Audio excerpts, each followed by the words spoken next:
que las iban a conquistar porque Él iba adelante peleando las batallas. Ahí estaba el pueblo de Israel listo para conquistar y entrar a Canaán. Entonces era muy importante que ellos, antes de entrar a Canaán, pudieran descubrir el secreto de la victoria. Un secreto que nos corresponde ahora a nosotros, los cristianos, bajo el nuevo pacto, para que nosotros sepamos que estos principios que se dieron en el Antiguo Testamento, como son las guerras y los mandamientos, tienen una configuración para nosotros espiritual. En otras palabras, en el Antiguo Testamento todas las guerras eran físicas, y cuando pasamos al nuevo pacto nos damos cuenta que pues ya no hay guerras, y ahí se nos cambia el panorama. Dice Efesios 6:12, ya no tenemos guerra contra sangre ni contra carne. En el Antiguo Testamento era Moisés contra los madianitas y Josué contra todas las tribus de Canaán, eran guerras físicas.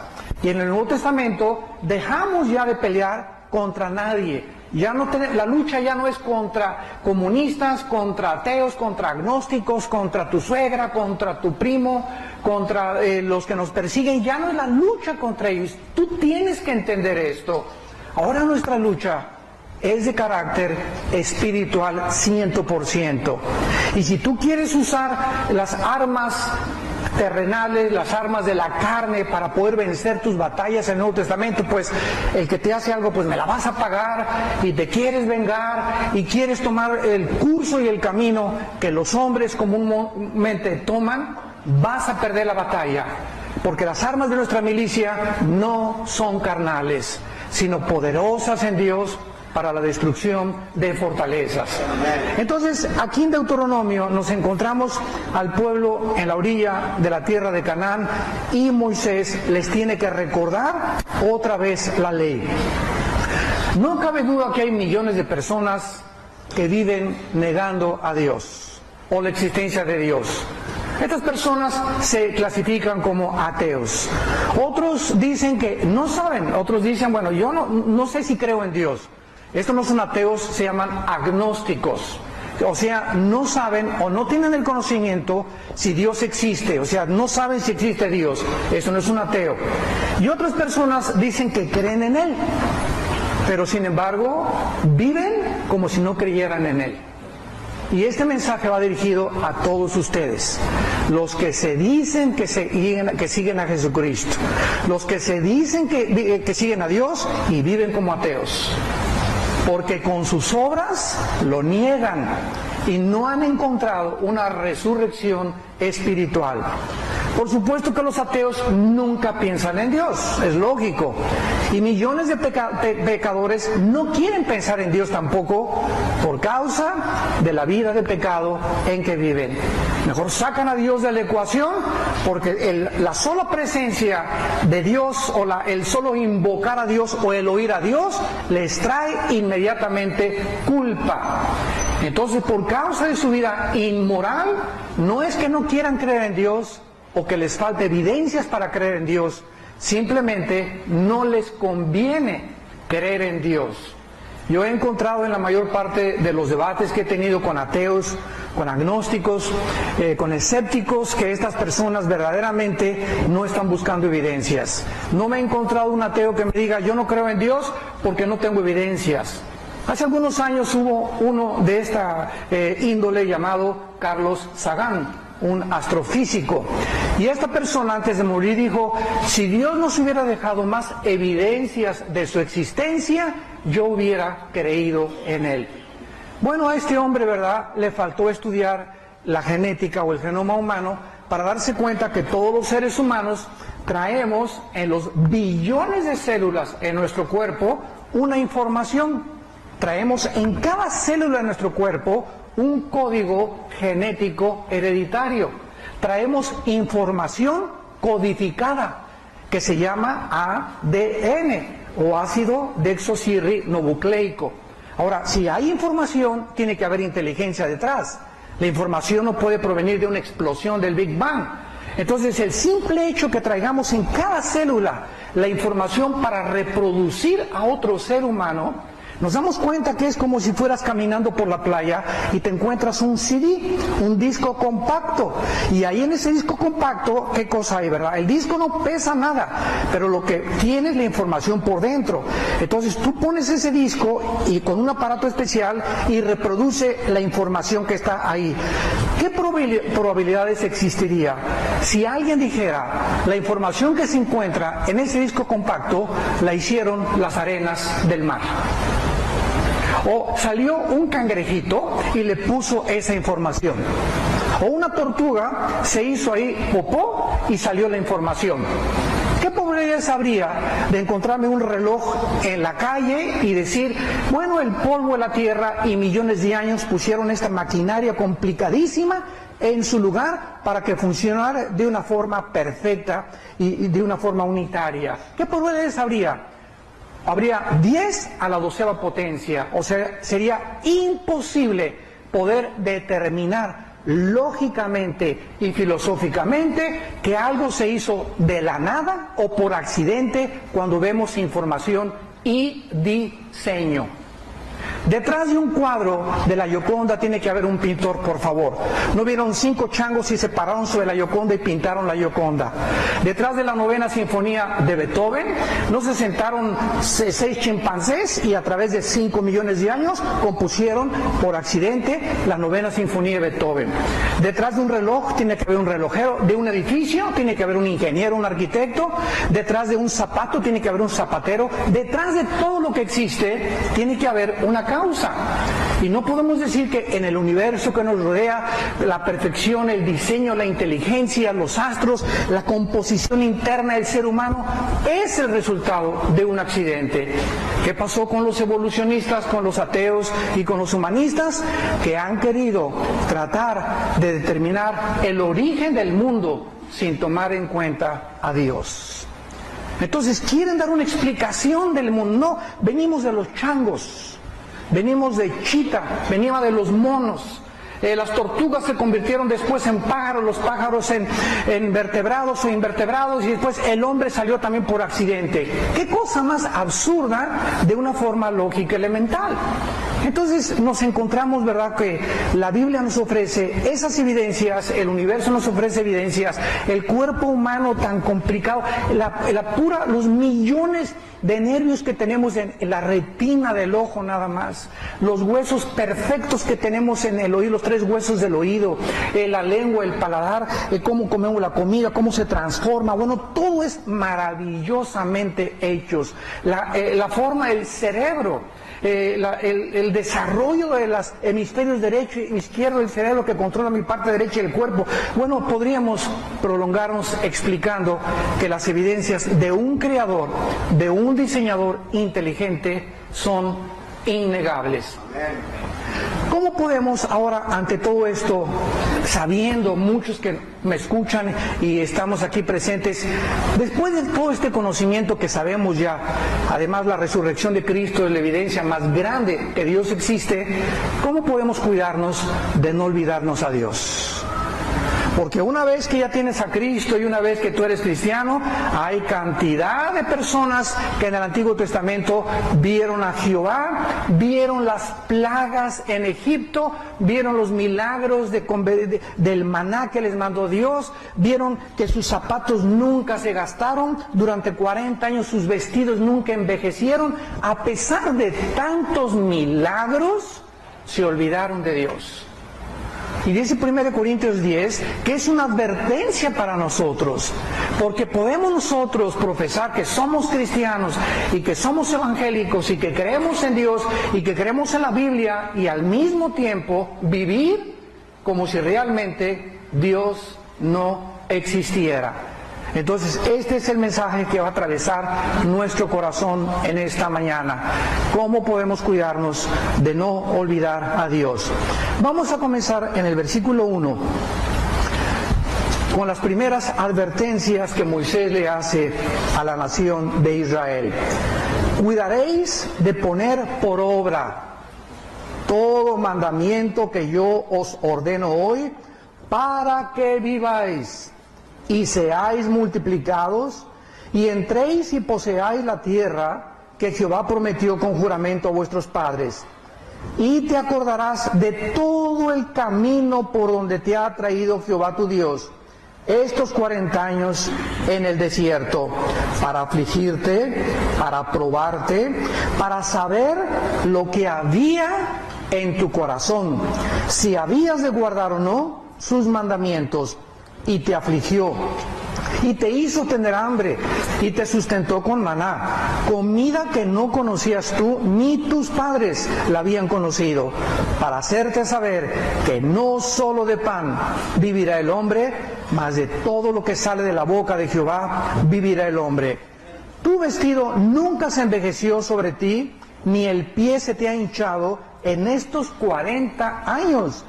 Reconoce asimismo en tu corazón que como castiga el hombre a su hijo, así Jehová tu Dios te castiga. Guardarás pues los mandamientos de Jehová tu Dios, andando en sus caminos y temiéndole. Versículo 11. Cuídate de no olvidarte de Jehová tu Dios, para cumplir sus mandamientos, sus decretos y sus estatutos que yo te ordeno hoy. No sea que comas y te sacies y edifiques buenas casas en que habites, y tus vacas y tus ovejas aumenten, y la plata y los dólares se te multipliquen, ¿verdad? Y todo lo que tuvieres se aumente, y se enorgullezca tu corazón. Y te olvides de Jehová tu Dios, que te sacó de la tierra de Egipto, de casa de servidumbre. Versículo 17 y 18. Y digas en tu corazón: mi poder y la fuerza de mi mano me han traído esta riqueza. Acuérdate de Jehová tu Dios, porque Él te da el poder para hacer las riquezas, a fin de que confirme su pacto que juró a sus padres, como en este día. Veamos en el versículo 1, en primer lugar, que dice la Biblia que debemos de cuidar. Esta palabra cuidar, en el Nuevo Testamento es la palabra que se usa como vigilar. Mantenernos alertas, mantenernos despiertos, estar continuamente. Es como el velador que entre las 11 de la noche a las 7 de la mañana tiene que estar, todo el mundo está dormido, pero el velador es una persona que le pagan para estar con los ojos abiertos, no para que pongas el petate y ahí te eches, ¿verdad? Y pongas tu música y te acuestes y te levantes a las 5 de la mañana. Sería mucha irresponsabilidad. El velador es una persona pagada para mantenerse con los ojos abiertos mientras está oscuro alrededor. Nosotros, dicen Romanos capítulo 12, que vivimos en un mundo que está oscuro. Nos rodean por todos lados las tinieblas. Vean el mundo cómo se encuentra. Estamos en el siglo XXI a punto de una tercera guerra mundial. Por todos lados hay una inmoralidad impresionante. Y hemos llegado de las naciones a casar hombres con hombres, mujeres con mujeres, y se están aceptando como algo normal. Donde ya la gente dice, es normal, y las familias van a que se case Pancho con Jorge, y le aplauden y les dan regalos y se besan enfrente de todos, porque dicen, es un estilo de vida diferente. La Biblia dice que es pecado. Amén. Nosotros no tenemos para ser guiados con mandamientos de hombres. No fueron los psiquiatras, ni la doctora Corazón, ni todas las personas que están tratando de aconsejar la nueva moralidad, los que inventaron las reglas para poder vivir conforme a la ética y a la moral. Es Dios como nuestro creador, como el sustentador de la ley, el único que tiene la autoridad para decirnos qué es bueno y qué es malo. No hay ninguna autoridad en el mundo que nos diga para qué fue hecho el sexo, porque ningún ser humano creó el sexo. Nadie me puede decir a mi carro Volkswagen cómo está hecho el motor, más que los que produjeron y diseñaron el motor Volkswagen. Yo no voy a ir a la Ford ni voy a ir a la Chrysler, porque ellos hicieron el Chrysler, ellos hicieron otras máquinas. Si yo quiero saber qué le pasa a mi coche, tengo que buscar el manual. El manual de mi carro me dirá de acuerdo a los defectos o los síntomas que tiene malo mi carro. Entonces, cuando tu vida comience a desviarse y a salirse del camino, no pidas tu opinión a la doctora Corazón, al psiquiatra, al psicólogo, a Walter Mercado, a los profetas, a los gurús. Ven y pregúntale a Dios, porque Él es el que creó el sexo y solo Él sabe cuándo se puede hacer y cuándo no se puede tener relaciones sexuales. Este es el mundo que vivimos, un mundo de oscuridad. Ahora noten ustedes que después de que Moisés advierte y les dice, cuídense, manténganse despiertos ante tanta oscuridad, ¿de qué debemos de mantenernos despiertos y cuidar? De hacer lo que Dios nos manda, de poner por obra sus mandamientos, de poner por obra su palabra. Entonces necesitamos entender que no podemos hacer lo que nos da la gana. Fuimos rescatados. Jesucristo, el Hijo de Dios, pagó en la cruz con su sangre para que yo ya no viviera, ni tampoco le diera satisfacción a mis gustos, a mis deseos, a mis intereses. Y Jesús lo dijo claramente en Marcos capítulo 8. El que me quiera seguir, sí, yo te quiero seguir. Número 1, niégate. Niégate a ti mismo. Después de que te niegues a ti mismo, carga la cruz. Y si quieres venir detrás de mí sin cruz, no es cierto que me estás siguiendo, porque los que me siguen cargando la cruz. ¿Qué significa cargar la cruz? Una vida de sacrificio. No nos está mandando Dios que nos vayamos a la villa descalzo, ni en rodillas, ni que te golpees la espalda con chicotes, ni con cosas así para sangrar. Esa clase de sacrificios ya Dios no le asombran, porque el sacrificio más grande lo hizo Él en la cruz. Cargar la cruz significa identificarnos con Cristo en su muerte y resurrección, que estamos muertos a nosotros mismos, que necesitamos este cuerpo que me está pidiendo. Si tengo una panza ya que paso de 8 kilos y me dice la panza que tengo a las 10 de la noche, quiero helado, y me levanto, abro el refrigerador y me caliento un tamal o me saco un medio litro de helado, ¿sabes una cosa? No tienes control de tu vida. El cuerpo, dice en 1 Corintios 9, hay que golpearlo y ponerlo en servidumbre. Porque si no ponemos nuestro cuerpo en servidumbre, y si mi cuerpo sigue haciendo lo que él quiere, no soy dueño de mí mismo. No tengo autocontrol. Y el autocontrol se comienza a desarrollar comenzando a golpear nuestro cuerpo. Entonces, mientras no tengas control de tu cuerpo, de tus apetitos sexuales, de tus apetitos de comer, de tus apetitos de beber, de dormir demasiado, etcétera, etcétera, no vas a acabar la carrera cristiana. Dice Pablo, yo tengo un temor muy grande, que si no pongo mi cuerpo en servidumbre, voy a ser eliminado. 1 Corintios 9, del 23 al 25. Voy a ser eliminado. No que pierda la salvación, porque la salvación no se puede perder. Está hablando Pablo de ser sacado del partido. Ayer estábamos viendo el partido entre México y Ecuador. Y desgraciadamente, ¿verdad? Pues hay que orar por este jugador Luis Campos, que ayer se fracturó la tibia y el peroné. Le dio una patada, se estrellaron espinillera contra espinillera contra un jugador de Ecuador. Y este muchacho va a quedar lesionado por años. Por años. O sea, este muchacho ya no va al mundial. Ya está fuera del mundial totalmente, o sea, en la banca, por un accidente. Otros están discutiendo hoy en la mañana que, aunque fue un accidente, debió haber tomado un poco más de precauciones de cuando no era la bola, ¿verdad?, para que él lanza la patada. En fin, por lo que haya sido, nos damos cuenta que es una similitud en la vida cristiana. ¿Cuántos de ustedes, por una canita al aire, pueden ser eliminados? Podemos, dijo el otro. ¿Cuántos? Dice en el libro de Eclesiastés, una pequeña locura oscurece el entendimiento de los sabios. Una pequeña locura que tú te permitas, que creas que pues me lo voy a permitir, pues ya, ¿verdad?, yo conozco a Dios, etcétera, etcétera. Una canita al aire, como dicen, ¿verdad? Y tener a mi amante de vez en cuando, o tener relaciones sexuales con mi novio de vez en cuando. Todas estas cosas ofenden a un Dios santo. Y lo primero que Dios te está diciendo en esta mañana es, yo soy un Dios santo, y lo que Moisés quería, hacerle entender al pueblo de Israel. Hemos sido llamados a obedecer. Cuídate de poner por obra tus mandamientos. Ahora muy bien, vean ustedes en el versículo 1 con qué propósito.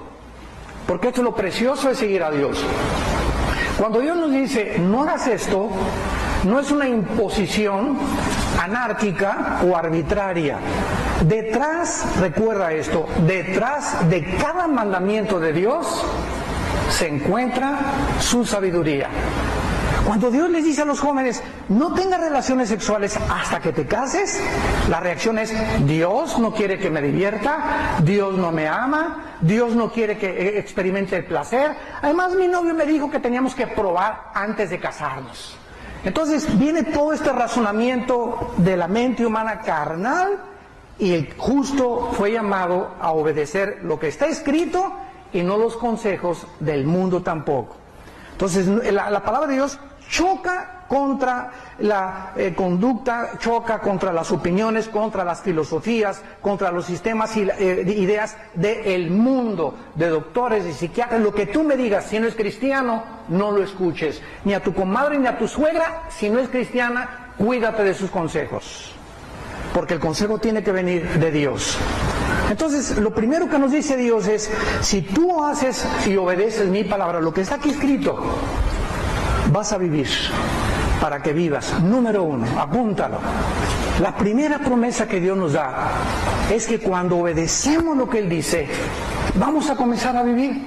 Pregunta, ¿qué esta gente a quienes Moisés está dirigiendo, estaban muertos? ¿Cómo que vivamos que no estamos vivos? ¿Qué quiere entonces decir eso de que vamos a vivir si obedecemos la palabra de Dios? ¿A qué clase de vida se está refiriendo? Muchos, ¿verdad? Muchos, sin embargo, que nos encuentran por acá y que nos oyen también por internet y a través de la televisión, están vivos carnalmente, físicamente, pero la Biblia dice que millones de personas están muertas espiritualmente. Entonces tú puedes levantarte y comer como hipopótamo, trabajar como burro, vivir como caballo y dormir como oso. Y comes, duermes, trabajas, comes, duermes, trabajas. Tus ilusiones fueron hacer dinero. Tus ilusiones fue Miss Guerrero, o ser Miss Belleza Latina, o Miss Universo, o llegar a ser campeón en esto, o ser cantante de aquello. Tenemos ilusiones que aunque no son malas cuando sacamos a Dios de nuestra vida. Porque si tú llegas a ser Miss Universo, Miss Belleza Latina, y tu compañía llega a progresar y eres el CEO, como dicen en inglés, o el director ejecutivo de tu compañía, y llegas a ser gobernador, y llegas a ser presidente de la República, y llegas a tener lo que regularmente la gente cree, que al llegar allá a la punta de ese monte vas a encontrar la felicidad. Y es la meta que todos los seres humanos llegan. Al llegar allá, ahí nos damos cuenta que las alturas los marean. Artistas, deportistas, políticos, cuando alcanzan el éxito, los marea el dinero, los marea el placer, comenzamos a destruirnos moralmente poco a poco, porque no fuimos creados para llegar a la cima del éxito sin Dios. Y ahí están ejemplos, ¿verdad? Puedo decir Michael Jackson, Elvis Presley, cantantes, rock and rolleros, grupos, artistas de cine, presidente de los Césares romanos que se creyeron dioses, Saddam Hussein, Hitler, Stalin, bueno, Mao, ¿verdad? Gobernantes, dictadores que quisieron apoderarse del pueblo y conquistar al pueblo y controlar sobre todo a las masas por todos lados. ¿Cómo acabaron todos esos hombres? ¿Cómo acabaron todos esos hombres? ¿O se suicidaron? A Saddam Hussein lo encontraron lleno de piojos a 2 metros bajo tierra. Al pobre de Muammar Gaddafi, dictador de Libia, ¿cómo acabó? Lo veías meses antes y decías, este hombre pomposo como Hussein, con sillas de oro y mujeres, ¿cómo iba a acabar? Lo violaron antes de matarlo, el pueblo mismo lo agarró y lo pateó, y ahí mismo en la ambulancia le dieron un balazo. Lo encontraron en una tubería escondiéndose, ¿verdad?, del pueblo que lo andaba buscando. Cómo acabó Mussolini, cómo acabó Hitler quitándose la vida. Y esos son los héroes y las personas que muchos desgraciadamente quieren seguir. héroes de papel, con pies de barro, como tú y como yo. Solo hay un hombre que dijo: yo soy el camino, la verdad y la vida. ¡Aleluya! Y ese hombre fue Jesucristo. Y a Él es al que debemos de seguir. Y si no es Él, ¿a quién? Como decimos en México, ¿quién es tu gallo Giro? Tráeme tu gallito Giro, dime quién es el hombre que más admiras. Dime el Che Guevara o Castro, dime o Hitler, dime el que tú quieras y compáralo con Jesucristo. Y tráeme el libro que tú escojas entre todos los libros sagrados de literatura y filosofía, de los billones de libros que hay en las librerías. Escoge el libro que tú quieras y compáralo con la Biblia. Tráeme tu gallito Giro y tráeme el libro que más admiras. Nadie se compara con la Biblia, ni nadie se compara con el Hijo de Dios. Y cuando llegamos a esto, hemos llegado al final de nuestra búsqueda. Se convierte en luz, porque somos la luz del mundo los cristianos. Un día me puse a pensar: Dios mío, somos la única luz. Somos la única luz. Si yo no alumbro en mi trabajo, si no alumbro en mi escuela, si no alumbro en la secundaria, en la preparatoria, mi familia, ¿quién nos va a alumbrar? ¿Para qué nos salvó Dios? Para alumbrar. Porque la gente está en tinieblas a nuestro alrededor. Fuimos llamados para... nosotros no somos la luz, reflejamos la luz de Jesucristo. Pero esta luz se comienza a apagar por nuestros pecados. Contristamos, le causamos dolor al Espíritu Santo que vive dentro de nosotros cuando no caminamos, cuando no hacemos lo que Dios nos manda. Y comenzamos a perder el gozo de vivir. Viene la frustración, el estrés, la amargura, el deseo de venganza, el odio en tu vida, pierdes la brújula, ya no sabes qué quieres en la vida, estás enojado contra todo el mundo, como ahorita hay un odio por todos lados contra el gobierno, contra los gobiernos, contra la sociedad, huelgas de enfermeras, huelgas de policías, huelgas de todo. El mundo está completamente siendo sacudido porque el mundo no tiene luz. Sistemas de gobiernos, comunismo, fascismo, nazismo, anarquías, democracias, ya no saben qué sistema de gobierno funciona. Por todos lados, opiniones de acá y opiniones de esto y el otro. ¿Y quiénes son los que dan sus opiniones? Los artistas de cine. Basta que una persona sea famosa para que le entrevisten. ¿Y usted qué opina de esto y qué opina de aquello? Dios mío, ni la primaria acabó. Pero ya son autoridades morales para aconsejar y dirigir al mundo porque son famosos, nada más porque son famosos. Está bien, mira, si eres famoso, anuncia un desodorante, pero no te metas con la cosa ética ni moral, ¿verdad? Porque lo único que puedes anunciar, desodorantes y pastas de dientes. Pero fuera de eso, que no pongan a una persona, por ser famosa, como autoridad de ética y de moral. ¿A qué se refiere Cristo con la vida? Dice la Biblia: he venido a darles vida, Juan 10:10, pero no solamente vida porque ya estamos vivos, vida en abundancia. Ahí está el secreto. O sea, recibir a Cristo y obedecer lo que Él dice, comenzamos a disfrutar de sus bendiciones. Porque es imposible vivir bendecido sin obedecer. Dios ha ligado las bendiciones con la obediencia.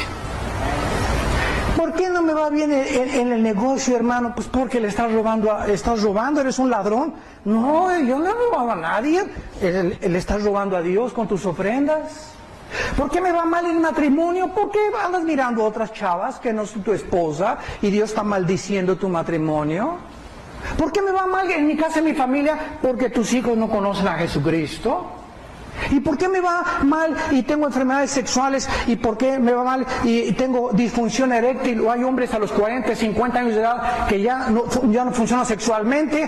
Hay una gran relación entre los problemas sexuales y las maldiciones del pasado.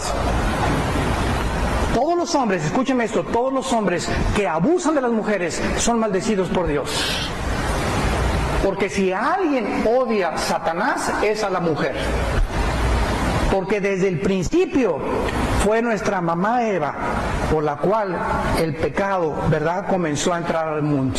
Aunque en Romanos 5:12 dice, el pecado entró al mundo por una mujer. Bueno, vamos a ver otra vez. ¿Se equivocó Pablo? ¿Quién pecó primero, Adán o Eva? Eva. Entonces, ¿cómo que entró el pecado por un hombre? Fue ella. Fueron ustedes, mujeres. Pero, ¿verdad? Sin echarle la culpa. Fue la mujer la primera. Ella sedujo a Adán. Ella fue la primera que Satanás atacó y ella le dijo a Adán, ven para acá. Y él por mandilón,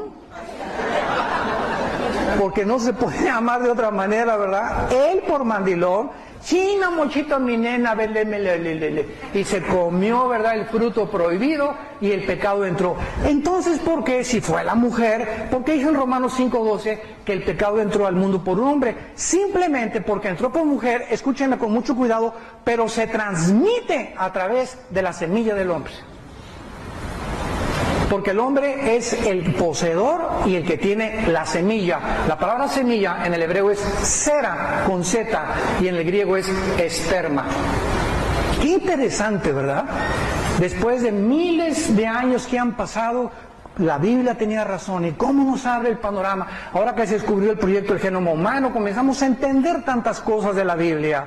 El hombre trae la semilla, que es el esperma. La mujer trae, ahora sí que como incubadora, ¿verdad?, la pancita, la matriz. El hombre pone la semilla, la mujer recibe la semilla, forma el cigote, el feto y el niño, ¿verdad? Pero la semilla, nosotros somos los transmisores, los varones.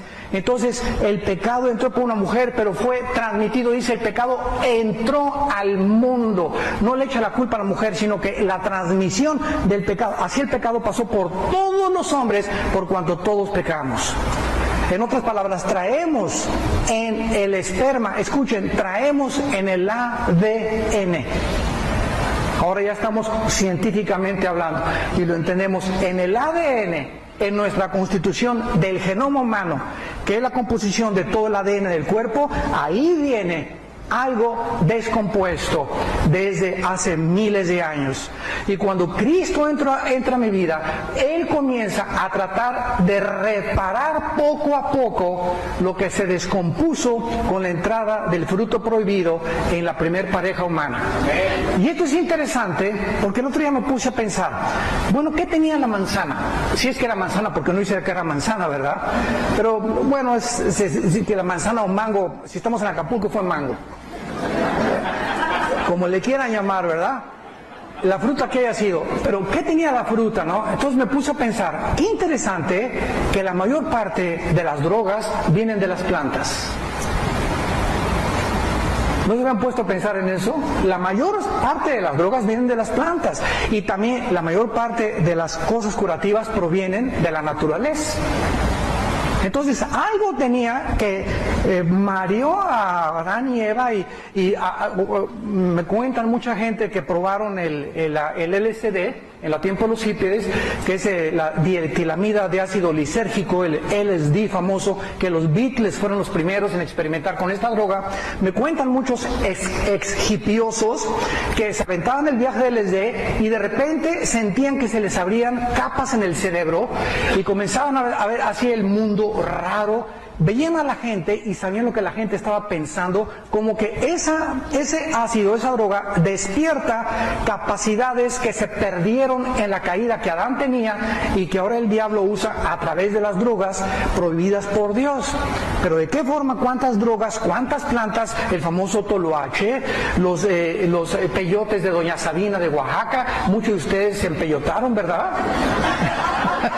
No sé cuántos, ¿verdad? Pero los que... Mi hermano, por ejemplo, que es pastor ahorita, ¿verdad? En su época de hipioso fue allá y se aventaron sus viajes de peyote con Doña Sabina, que son unos hongos, y se los comieron y dicen, mi hermano, vimos a los marcianos, dice, los marcianos llegaron ya. O sea, plantas que transforman la psique. Entonces, de alguna forma, ¿verdad? Esta fruta que comieron Adán y Eva, una fruta, una planta, ¿verdad? Que ingirieron, algo afectó el ADN, porque es lo que fue afectado, la composición genética de la cual estamos formados. ¿Cómo vamos a resucitar? Pregúntense en eso. Ya ahí al brother, ¿verdad? Lo echaron a la tierra, los gusanos se lo comieron, ya un hueso está por acá, la calavera está por otro lado, otro se lo comió el tiburón, allá en la panza el tiburón, don Jorge, que se murió hace 10 años, otros los quemaron, los cristianos los quemaron completamente a ceniza. Entonces, ¿cómo vamos a resucitar? ¿Cómo va a ser Dios la reconstrucción de todo eso? A través del ADN. Nunca se va a perder tu identidad cuando resucites. Yo seguiré siendo Armando, tú seguirás siendo Jorge, con otro nombre desde luego, pero vamos a mantener nuestra identidad. Lo que fuimos en esta tierra, lo seremos pero gloriosos. Pero serás tú y seré yo.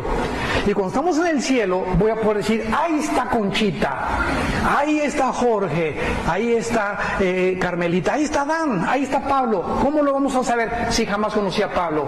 Muy sencillo, a través del conocimiento intuitivo. Es un conocimiento que tuvo los apóstoles en el monte de la transfiguración. ¿Se acuerdan? Cristo resplandece en su gloria. Pedro, Juan y Jacobo están ahí al frente y le dice los apóstoles, ahí está Elías y ahí está Moisés. Espérame, yo me puse a pensar, ¿no había fotos de Elías y Moisés? ¿O sí había fotos? ¿Había Polaroid todavía? No, ¿verdad? Todavía no se inventaban ni cámaras de cine, de nada. ¿Cómo supieron los apóstoles que estaban enfrente de Moisés y de Elías? En ese momento el Espíritu les dio un conocimiento intuitivo que les dijo, ese es Moisés, ese es Elías. Es el conocimiento espiritual que tendremos después de muertos y nos vamos a reconocer cuando estemos allá. Pero alguien me preguntará, ¿y si no encuentro a mi abuelita? ¿Dónde está la abuelita? Doña Juana. Ya no es ni doña Juana ni abuelita porque vamos a estar jóvenes todos para comenzar. Así que para que reconozcas a la abuelita, doña Juanita, que se murió de 90 años de edad, cuando es joven, ¿la vas a reconocer? Sí, intuitivamente. Porque nunca la conociste de 20 años, la conociste de 70, 80 y 90 hasta que se petateó.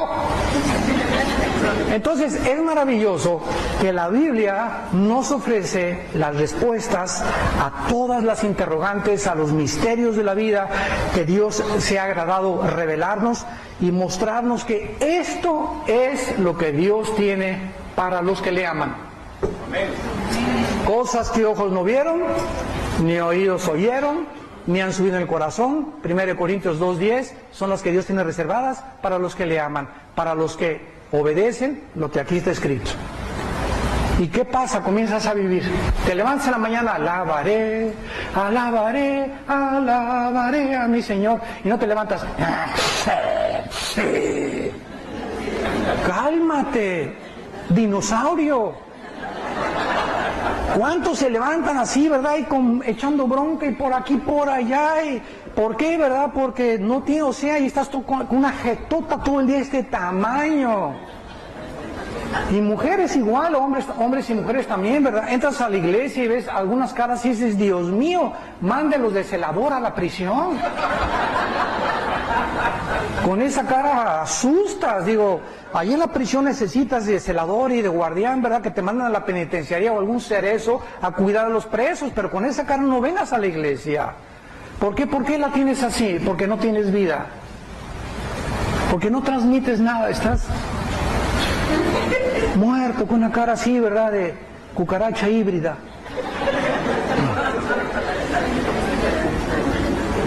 En segundo lugar, vean ustedes en versículo 1 lo que Dios les dice. Para que entren, vivan y sean multiplicados. Ahora, la segunda bendición, cuando nosotros obedecemos a Dios, no solamente es una vida en abundancia, santos de Dios, sino para que seamos multiplicados. En aquel tiempo, la multiplicación otra vez era física. O sea, si Israel no se multiplicaba, serían absorbidos por las naciones. No se podría cumplir el plan de Dios de que Israel sobreviviera a los babilonios, a los egipcios, a los asirios, a los griegos y a los romanos.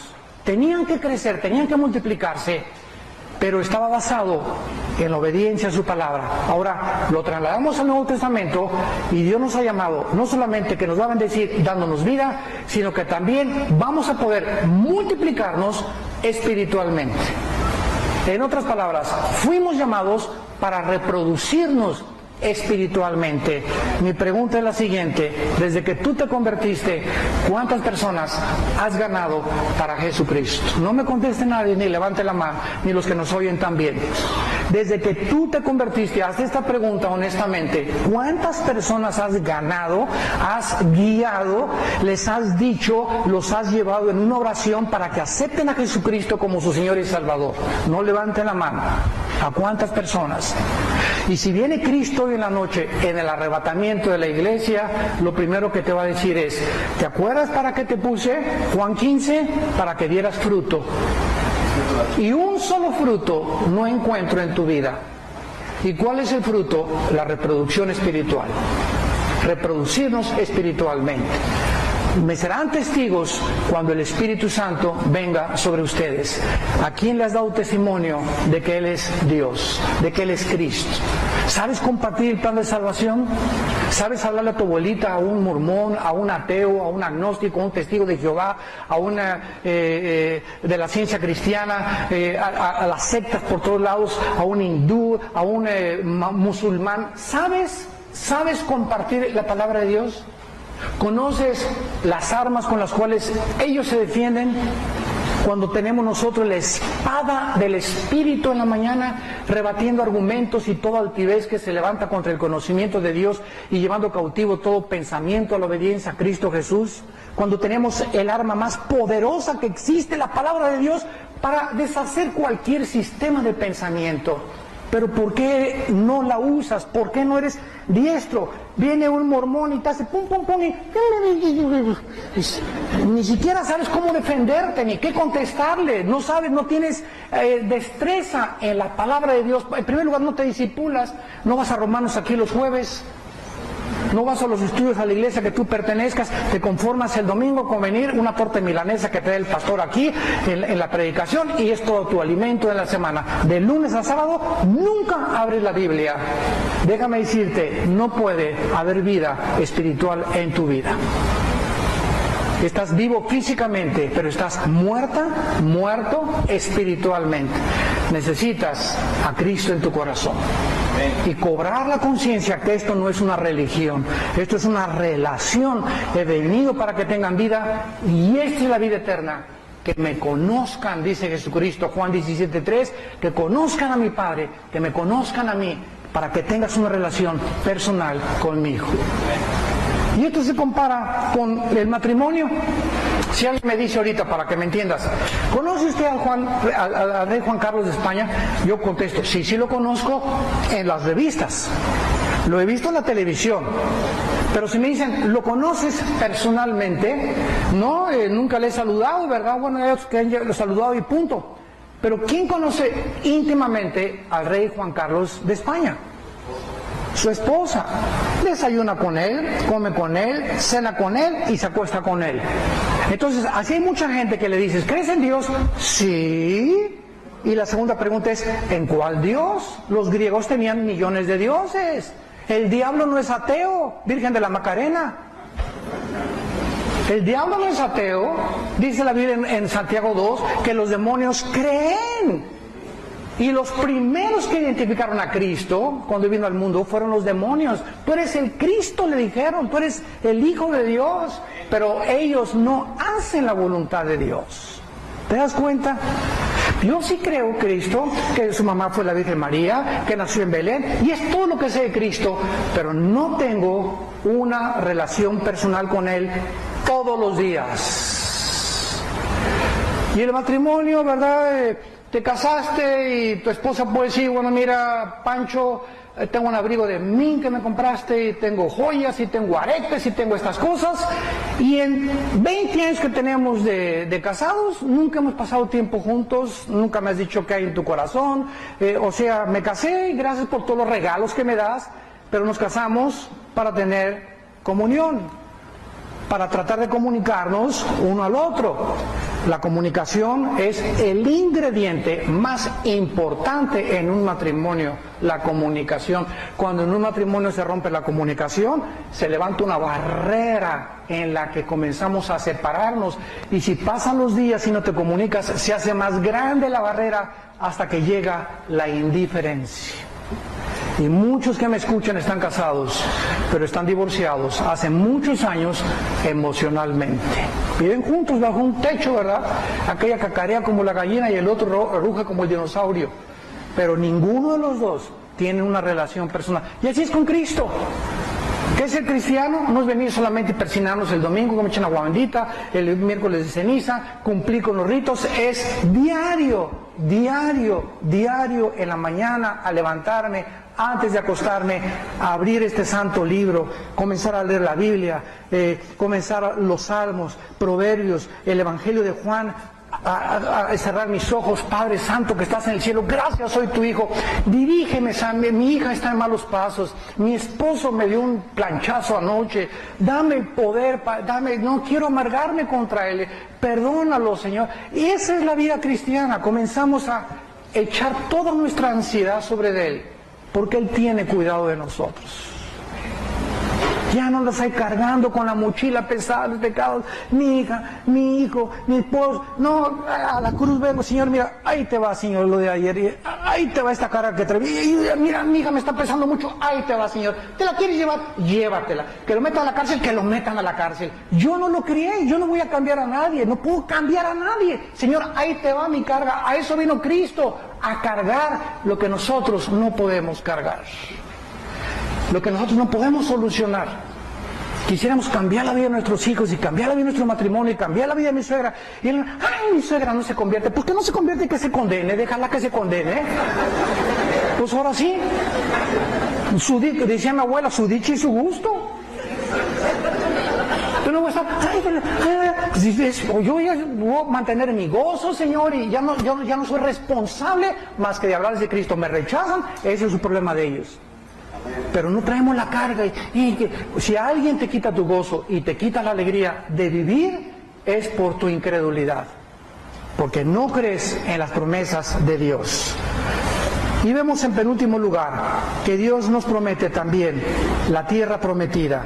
Dice Deuteronomio capítulo 8 versículo 1, para que vivan.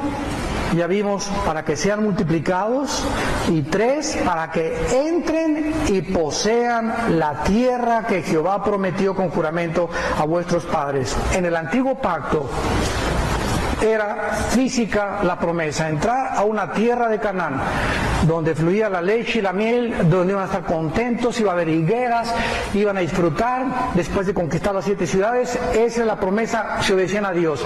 Bajo el Nuevo Testamento, para que entramos y poseamos las bendiciones de Dios. Las promesas de Dios, se cuentan que hay más de 8,000 promesas en la Biblia. ¿Cuántas conoces tú?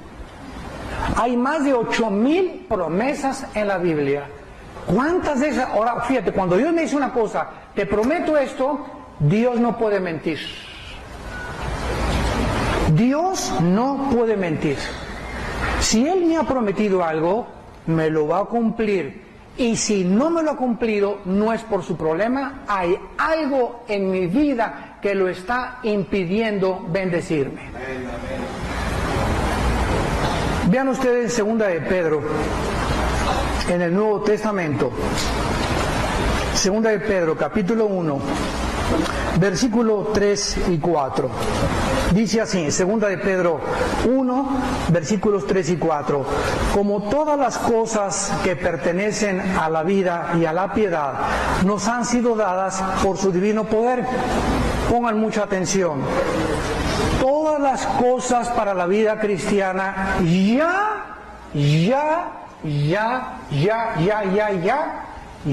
son nuestras, ya las tenemos. No nos falta nada. El otro día vi una persona a quien yo quiero mucho y respeto mucho, hermano en Cristo, y me dice, Armando, ¿tú ya tienes el bautismo del Espíritu Santo? Y le contesté, oye, cuando yo recibí a Cristo, recibí el bautismo del Espíritu Santo, recibí la llenura del Espíritu Santo y recibí la unción del Espíritu Santo, y mi cuerpo se convirtió en su casa y en su templo de Él. No hay cristianos que sean hijos de Dios y que no tengan el bautismo del Espíritu Santo, porque esta doctrina dividió a los cristianos entre los que tienen y los que no lo tienen. O sea, no puede haber unos que lo tengan y no otros que no lo tengan. Es imposible, porque el bautismo del Espíritu Santo nos coloca en el cuerpo de Cristo. 1 Corintios 12:13. Pero dice Hitler, fue el que lo dijo: cuando una mentira se repite 100 años, se acaba aceptando como una verdad.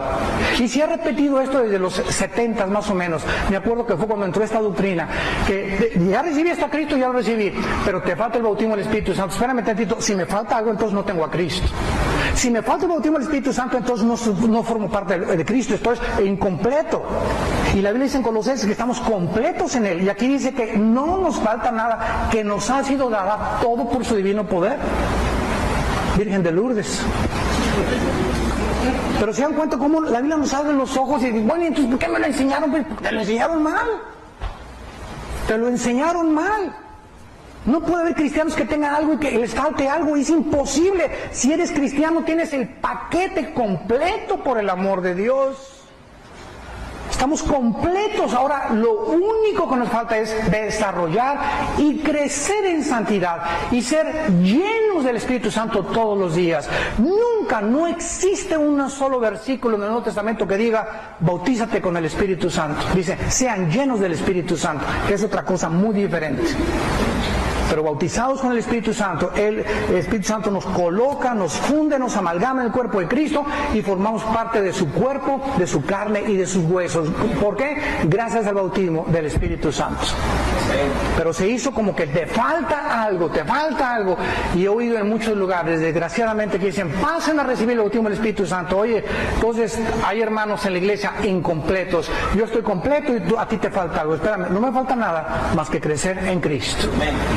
Tengo completamente al Espíritu Santo, tengo a Jesucristo, tengo al Padre, y solamente me falta crecer. Y dice este versículo: todas las cosas que pertenecen a la vida de la piedad ya nos han sido dadas por su divino poder. Vean esto: mediante el conocimiento de aquel que nos llamó por su gloria y excelencia. ¿Cómo nos apropiamos de las promesas de Dios? De todo lo que ya tenemos, conociendo a Dios. Mediante el conocimiento. ¿Se imaginan ustedes a un limosnero en la calle con una chequera? Con el amor de subir un taquito. Oye, espera, ¿y en esa chequera que traes? Pues ¿cuál chequera? Pues la que traes ahí, hijo. ¿Qué dice la chequera? Y están firmados todos los cheques por tu papá. ¿Por qué no vas y los cobras al banco? Porque pues no sabía. Entonces, ¿cuántos cristianos están viviendo como limosneros cuando tenemos firmadas las promesas de Dios? Garantizado que son de nosotros, pero por no tener el conocimiento, por no estudiar la Biblia, por no discipularte, vives como un limosnero.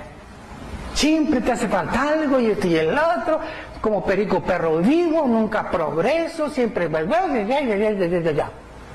¿Y todo por qué? Por no querer conocer a Dios.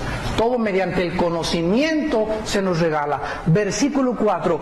Por medio de las cuales, o sea, a través del conocimiento de la Biblia, nos ha dado preciosas y grandísimas promesas para que por ellas llegaseis a ser, escucha esto, participantes de la naturaleza divina. Aleluya, gloria a Dios, alabado sea el nombre de Jesús. Es mi contacto con la Biblia, mi conocimiento de las promesas de Dios, que comienzo a apropiárnoslas, las que me hace semejante a Jesús. No está diciendo que somos Jehová Junior, como por ahí algún día un predicador se atrevió a decir esta barbaridad. Porque si se usa este versículo para decir que somos dioses, es una herejía tremenda. Nos está diciendo que vamos a participar de la naturaleza de Dios. ¿Cuál es? La santidad, la justicia, la verdad, la paz. Estamos participando de algo que le pertenece a Dios, no de que seamos dioses. Pues mientras más leo la Biblia, más memorizo, más santidad tengo, más paz tengo, más crezco en el conocimiento de Dios, más lleno del Espíritu Santo soy. Pero ahora es, pásenle y reciba. Caray, ni el Espíritu Santo hace eso. Virgen del cobre. Pero todo eso es por ignorar la Biblia, porque ahora los cristianos me mandan correos: oye, hermano, la predestinación, oiga, y los ángeles de Génesis 6, esto y el otro, y esto y por acá, y que ¿quién habitó antes la tierra? ¿Y cuándo fue creado Satanás? ¿Y cuándo los ángeles? Quieren que así les contestemos. Yo siempre les contesto: ¿te estás discipulando? O sea, todo lo quieren a la marucha. Todo lo quieren instantáneo. No quieren ellos pagar el precio de conocer y estudiar, orar y caer de rodillas, memorizar, reflexionar en la palabra de Dios. Todo lo quieren con la mesa servida. Por esta razón se olvidan de Dios. Cuídate, santo de Dios que me escuchas, de no olvidarte de la palabra de Dios, de vivir en la palabra de Dios de día y de noche. Medita en ella y haz conforme a lo que está escrito. Entonces harás prosperar tu camino, entonces no se va a enorgullecer tu corazón y entonces reconocerás que separado de Él nada podemos hacer.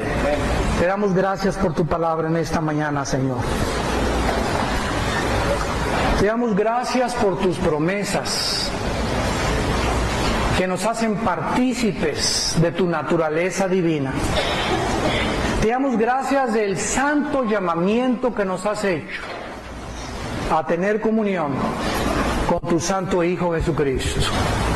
Te damos gracias porque eres bueno.